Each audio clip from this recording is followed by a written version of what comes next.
McIntyre says, one's identity requires sustained support from others. Sustained. So the best sustenance and the best commitment is God and those who love God, and that comes in the church. McIntyre arată cum un astfel de individualism și dezvoltarea și cunoașterea identității cuiva necesită sprijin susținut din partea celorlalți.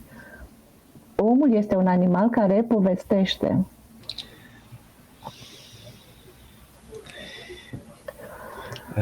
In his book After Virtue, he says, man is a storytelling animal. One does not create oneself ab initio or ex nihilo.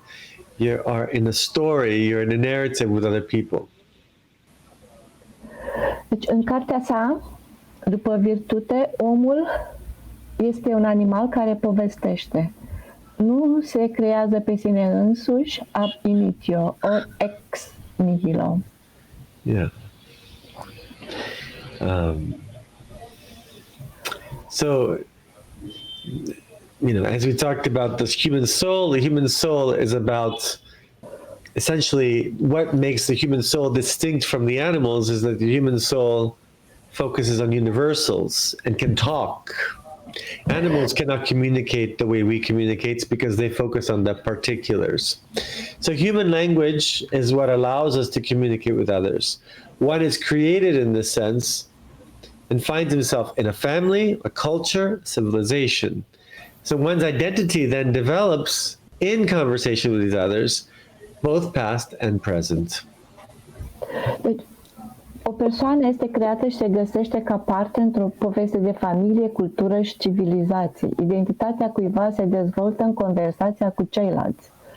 Oamenii sunt astfel pentru că au o limbă și trebuie să comunice cu ceilalți. Relațiile și de altfel relațiile de lungă durată sunt ceea ce ne definește cu adevărat.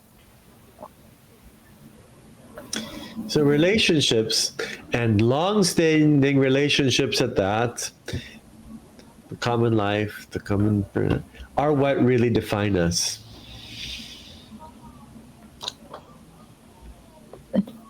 Relațiile și chiar relațiile de lungă durată sunt ceea ce ne definește cu adevărat. Roger Scruton remembers that we are bound by ties we never chose, and our world contains values and challenges that intrude from beyond the comfortable arena of our agreements. Roger Scruton se exprimă bine atunci când scrie: suntem legați de legături pe care nu le-am ales noi niciodată, iar lumea noastră conține valori și provocări care pătrund dincolo de arena confortabilă a acordurilor noastre.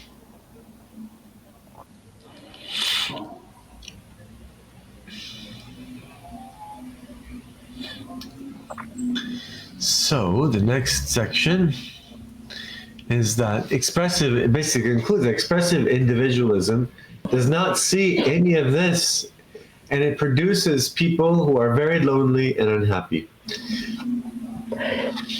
Noi suntem datori altora, iar o antropologie a individualismului expresiv nu vede acest lucru, producând oameni foarte singuri și nefericiți.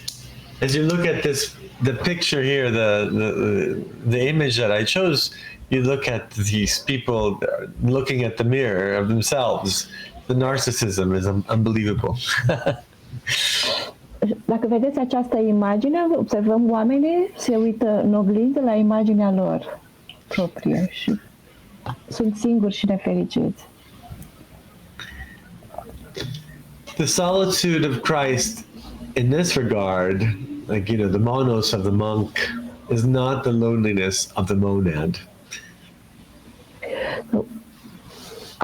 Singurătatea lui Hristos și a călugărului care îl urmează nu este singurătatea monadului.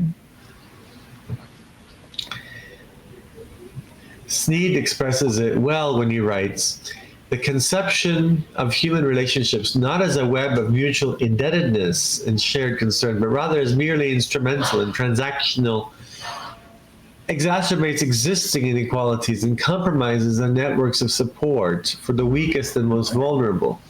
creating not only loneliness and alienation, but enhancing the fear of death. Smith se exprimă bine atunci când scrie concepția despre relațiile umane nu ca o rețea de îndatorare reciprocă și preocupare comună, ci mai degrabă pur și simplu instrumentală și tranzacțională. Exacerbează inegalitățile existente și compromite rețelele de sprijin pentru cei mai slabi și mai vulnerabili, creând nu numai singurătatea și alienarea, dar sporind frica de moarte. So we have to look at this. The solution to all this is the Catholic holomorphic anthropology, which takes in consideration human embodiments and the post-lapsarian states in a world that is profoundly weak and vulnerable and dependent upon others for survival. It summarizes all of this. Yeah. Răspunsul la acest individualism expresiv este o antropologie hilomorfă, catolică bună, care ia în considerare întruchiparea umană ce recunoaște starea post-lapsariană în care oamenii se nasc într-o lume profund slăbită și vulnerabilă, dependentă de ceilalți pentru supraviețuire. Networks of giving and receiving, as McIntyre calls them, show us that we need a family, a community, and a civilization to transmit expectations, values, and standards which shaped us as we accepted or rejected these sources of meaning in full or in part. So this is a very well put. Alistair McIntyre's put this very well. Aceste rețele de dăruire și de primire, așa cum le numește McIntyre foarte bine, ne arată că avem nevoie de o familie, o comunitate și o civilizație care să transmită așteptări, valori și standarde, care ne-au modelat pe măsură ce am acceptat sau respins aceste surse de sens în întregime sau parțial.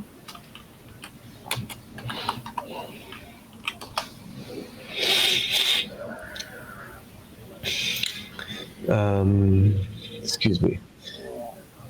So McIntyre writes that it matters that those who are no longer children recognize in children what they once were, and those who are not yet disabled by age recognize in the old what they are moving towards becoming, and that those who are not ill or injured recognize in the ill and injured what they often have been and will be and always may be.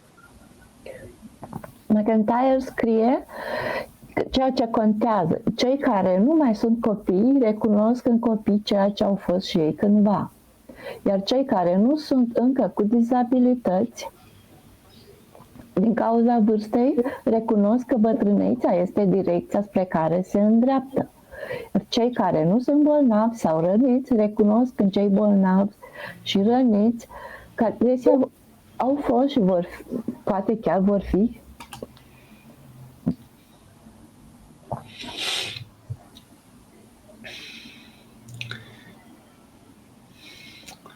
Hans Jonas, another an interesting thinker, talks about this as emphasizing the imperative of responsibility that we have to others, because it presupposes freedom, essentially. Responsibility is the capacity to respond to a duty that issues forth from our very being. Hans Jonas ar fi de acord cu această dependență și reciprocitate pe care McIntyre descrie atât de elocvent. Imperativul responsabilității lui Jonas poate fi văzut în special în educația umană, dar ceea ce presupune în cele din urmă este libertatea, deoarece responsabilitatea este capacitatea de a răspunde unei îndatoriri care decurge din a fi.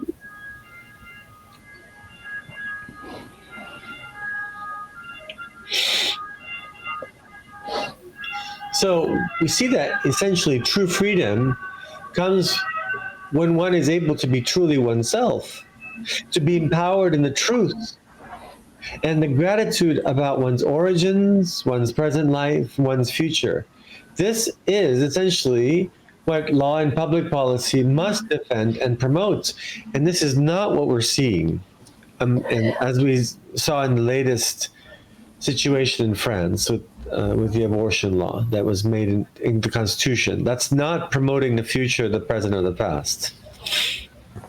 Adevărata We cannot libertate, even defend the most weak among ourselves. adevărata libertate vine atunci când cineva este capabil să fie cu adevărat sine, pentru a fi în putere și în recunoștință cu privire la originea cuiva, viața prezentă și viitorul său. Aceasta este ceea ce legea și politica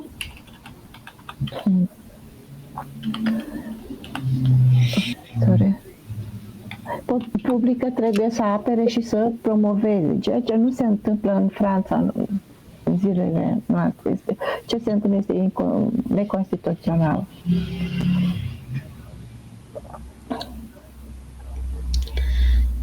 We look at this book, The Return of the Prodigal Son by Henri Nouwen, as also an analysis of the elder son that is ungrateful. He doesn't have trust, he doesn't have gratitude. And he writes that gratitude goes beyond the mind and the divine and claims the truth that all of life is a pure gift.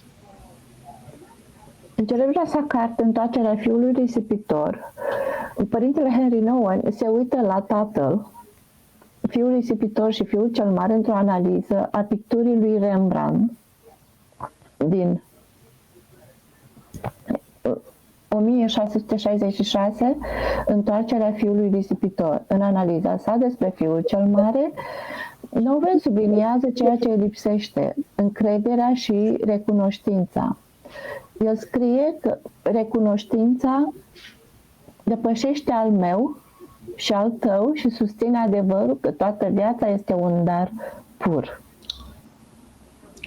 It's important also to keep in mind that what Ratzinger says, he says that if we're going to believe in God, we're going to believe in God because he loves us. So and you're going to believe and trust in him and have gratitude towards him. So trust and gratitude are the two things that Nouwen talks about, but you see that this is also what Ratzinger and Saint Bonaventure talk about. So these are common themes in theology.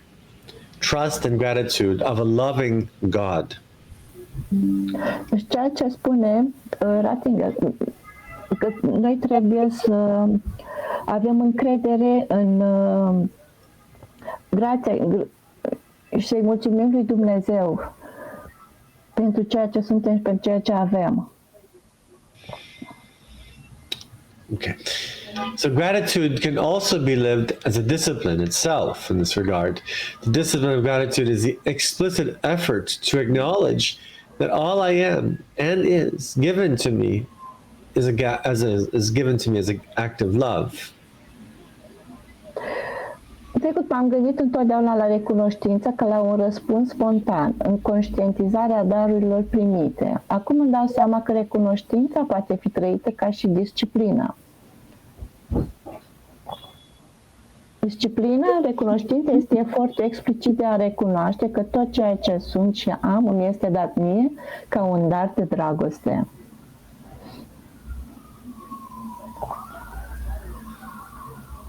So the root of the modern atomic expressive individualism is pride, and it is expressed in emotivism.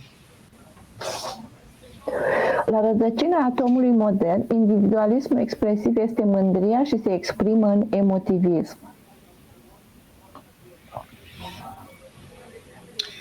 We have to remember that we want to create in all of this a civilization of love, and that there needs to be a conversion to this, essentially. Real civilization of love begins if one's own conversion, one's own ongoing metanoia, it's an ongoing metanoia, an ongoing change of mentality. Because you don't form a culture without this. It forms itself in a social context. And it takes time, And it is in here that, with this, that one really finds oneself. Domnul nostru ne cheamă la mai mult. El ne cheamă la o civilizație a iubirii. Așa că legile și politice publice trebuie făcute pentru a reflecta acest lucru. Dar adevărata civilizație a iubirii începe din propria convertire, propria metanoia continuă în contextul social în care ne aflăm. Nu suntem datori doar nouă înșine, ci și altora. Să căutăm sfințenia, adică să căutăm să fim pe placul lui Dumnezeu. We owe it not only to ourselves, but to others, to seek sanctity, to seek to be pleasing to God, because that's what sanctity is, to be pleasing to God. Nu suntem datori doar nouă înșine, ci altora să căutăm sfințenia, adică să căutăm să fim pe placul lui Dumnezeu.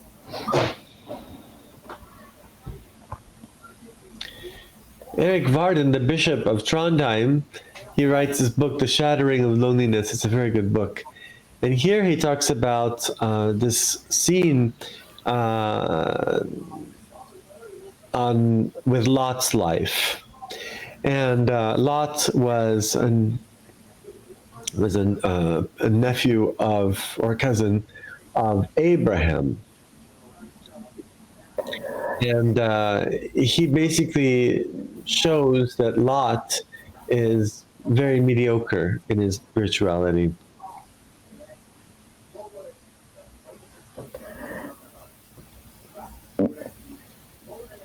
Deci avem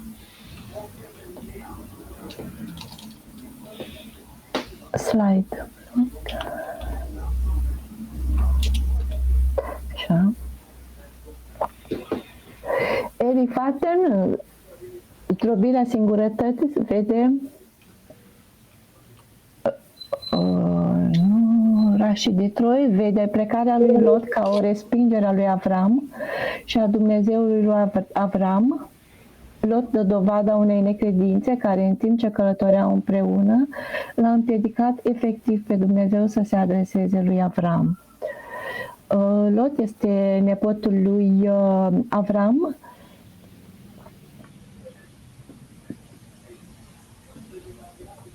So he's rejecting both Abraham and God in this regard.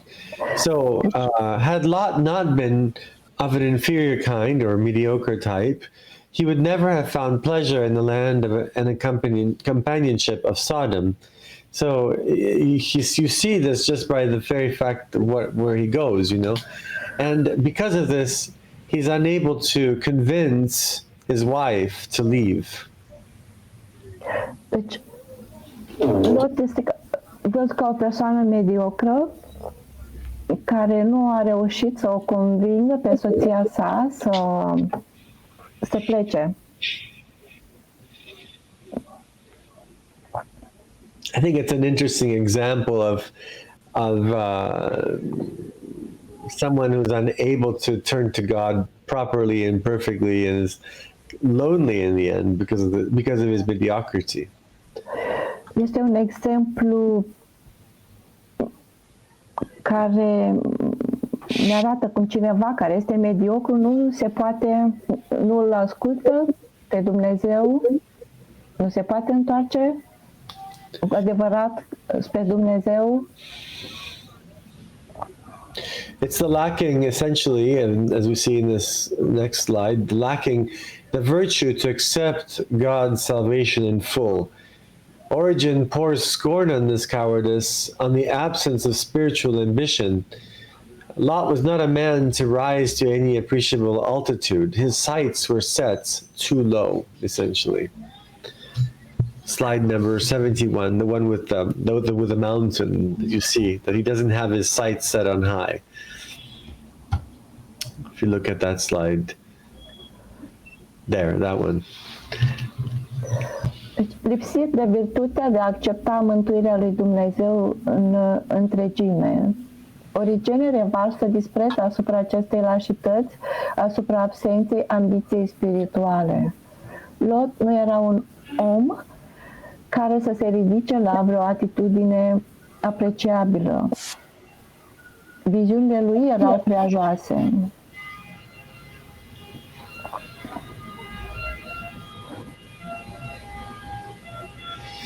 So what then of Lot's wife? She stands for failing momentum, naturally. Lot did not make the Lord known to his own, essentially, because he is mediocre. Deci soția lui Lot nu l-a ascultat, cum atunci soția lui Lot, ea reprezintă în mod natural impulsul eșuat. Lot nu și-a făcut cunoscut pe Dumnezeu sie însuși. Pentru neascultarea lui Dumnezeu și întorcându-se să vadă distrugerea Sodomei, soția lui Lot este transformată în statuie de sare, iar Lot și fiicele lor fug. Această imagine este din un mozaic din catedrala din Montreal. So we see that there's an account of his negligible, on account of his negligible moral stature, Lot commanded no credibility. Why should his neighbors follow him? Why would his wife follow him? She was a woman of that place. She was a sodomite. To see the catechism about to strike as an act of Abraham's God, she would have depended on her husband to enlighten her. He failed, and he told her to get up and go, but could not tell where or what for. So he didn't have a direct objective. He didn't have a clear object, a common goal for her to follow him, because he was mediocre. So in the end, we see that a mediocre spirituality, mediocre insipid spirituality is going to cause much damage. Deci persoanele care sunt mediocre din punct de vedere spiritual nu sunt ascultate, ceilalți nu au încredere în ei și pot crea dezastre. O relatare despre statura sa morală neglijabilă, Lot nu avea credibilitate. De ce ar trebui să urmeze vecinii? De ce ar fi soția lui? Era o femeie din acel loc, o sodomită. Pentru a vedea cataclismul despre o grevă ca un act al Dumnezeului lui Avram, ea ar fi depins de soțul ei pentru a o lumina. Dar el a picat. I-a spus să se ridice și să plece, dar nu a putut spune unde sau pentru ce. So the Origen, in commenting all this, he says that he reads it allegorically, and he says Lot, who looks ahead as a symbol of reason, while his wife looks back as a symbol of the flesh. The flesh always looks back towards vice, while the mind always looks forwards towards salvation and to its, seeking over its shoulder. This was a tendency displayed generations later by Israel in the deserts. Their salvation unfolded around them, yet their minds are on the flesh, on the fish that they ate in Egypt. And so they were still thinking. So they were not fully spiritual yet. Deci, Origene are o simpatie fundamentală față de strictețea lui Dumnezeu. Pentru a da sens pasajului, el recitește alegoric. El a aruncat pe Lot, care privește în față, ca simbol al rațiunii, soția lui ca simbol al cărnii. Pentru care noi privim mereu înapoi spre viciu, în timp ce mintea tinde spre salvare. Carnea privește peste umăr, căutând plăcerea. Aceasta a fost tendința expusă generațiilor următoare de Israel în deșert, salvarea lor desfășurată în jurul lor, totuși mintea lor era la peștele pe care l-au mâncat ca dar în Egipt. So this nostalgia, nostalgos, comes from the Greek nostalgos, to have pain over the past. Nostalgia for comforts can quench the flame of the faith. If you're nostalgic for what is comfortable and pleasure, and the yearning of the senses can become obsessional. So our Lord, in this regard, cites this passage about Lot's wife because he challenges his hearers to discard what might pull them back from following him.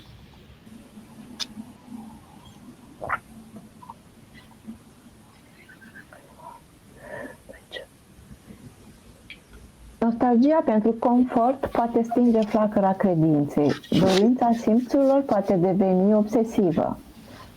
El își provoacă ascultătorii să renunțe la ceea ce ar putea trage înapoi la el.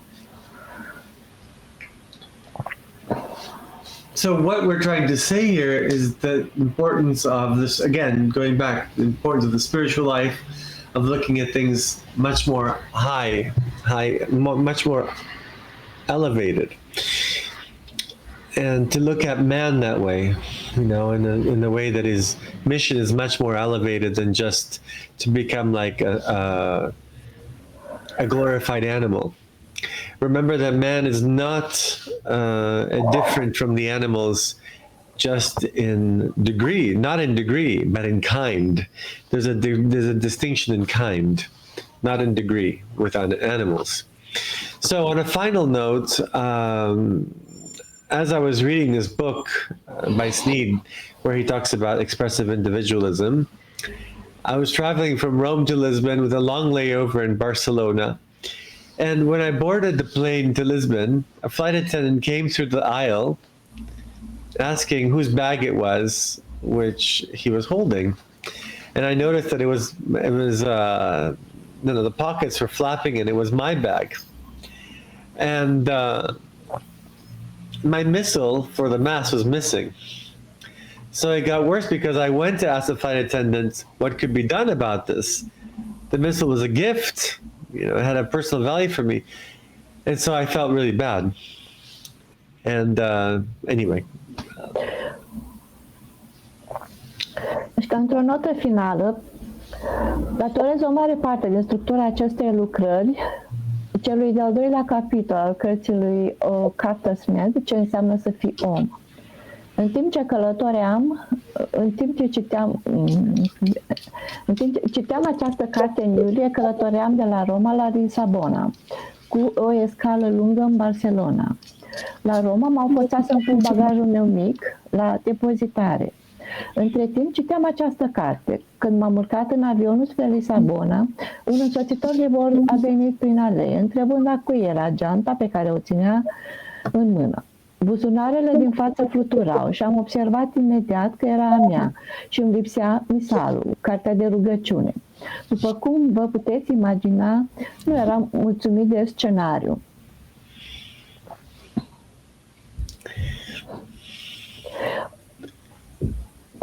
Misalul era un cadou de la Monseniorul Bareil, deci avea o evaluare personală pentru mine. Vă puteți imagina cum m-am simțit. So during the flight, I decided to speak with one of the flight attendants, and the conversation that ensued only increased my sense of helplessness. They stressed that I could only deal with it via the website. Then they started complaining to me that they did not count very much and feel like robots. În timpul zborului am decis să vorbesc cu unul dintre însoțitorii de bord. Conversația care a urmat nu a făcut decât să-mi sporească sentimentul de neputință. Ei zicând că nu pot rezolva decât prin intermediul paginii de web. Apoi au început să se plângă că nu sunt apreciați la muncă, la adevărata lor valoare, că se simt ca niște roboți. In the end, I was trying to comfort them about the stress of their increasingly inhumane work with what I had been reading about in Sneed's book. So my attempts to translate these concepts into real life for flight attendants who felt trapped like atoms in an airplane were humorous but sad at the same time. În cele din urmă, încercam să-i consolez cu privire la stresul muncilor din ce în ce mai inumane, cu ceea ce citisem în cartea lui Smith. Încercările mele de a traduce aceste concepte în viața reală pentru însoțitorii de bord care s-au simțit prinși ca atomii într-un avion au fost pline de umor, dar triste în același timp.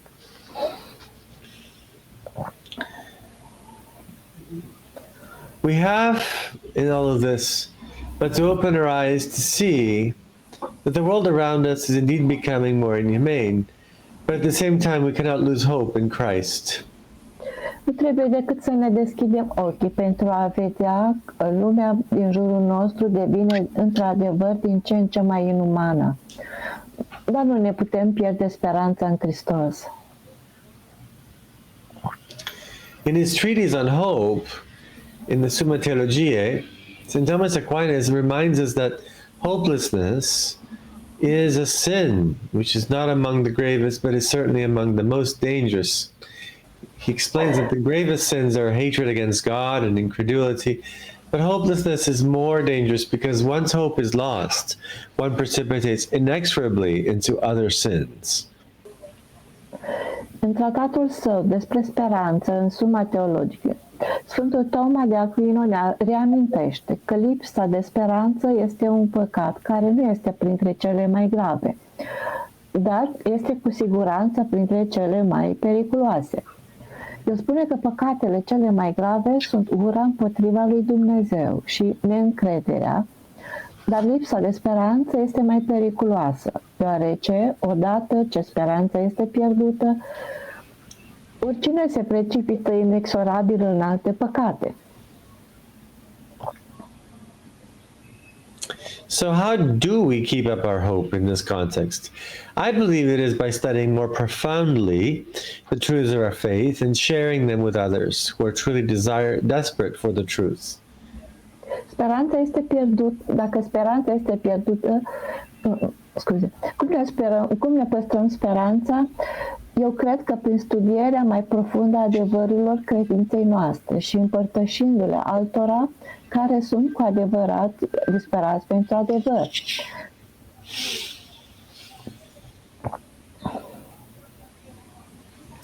To encourage each other daily while it is still today. Hebrews 3:13. Din acest motiv suntem aici astăzi, adică să ne încurajăm unii pe alții în fiecare zi, cât este încă astăzi. Evrei 3:13. To encourage is to give courage, literally, to give heart to someone. A da curaj înseamnă literalmente a da inima cuiva. And so let us not forget that to be courageous, one needs to know that one is sustained by another. After all, one does not jump out of a plane without a parachute. Să nu uităm că pentru a fi curajos trebuie să știi că unul este susținut de altul. La urma urmei, nimeni nu sare dintr-un avion fără parașută. Like the parachute that has our shoulders covered, God is a loving Father who has our shoulders covered. And it is in this faith, this subsistence of things hoped for and evidence of things unseen, that we must continue. La fel ca parașuta care are umerii noștri acoperiți, Dumnezeu este un Tată iubitor care are umerii noștri acoperiți. Este în această credință, adică substanța lucrurilor sperate, dovada lucrurilor nevăzute. Așa trebuie să continuăm. Thank you for your attention. I hope that this has been clear. Mulțumim pentru atenție, sperăm că acestea au fost clare. And thank you to my translator.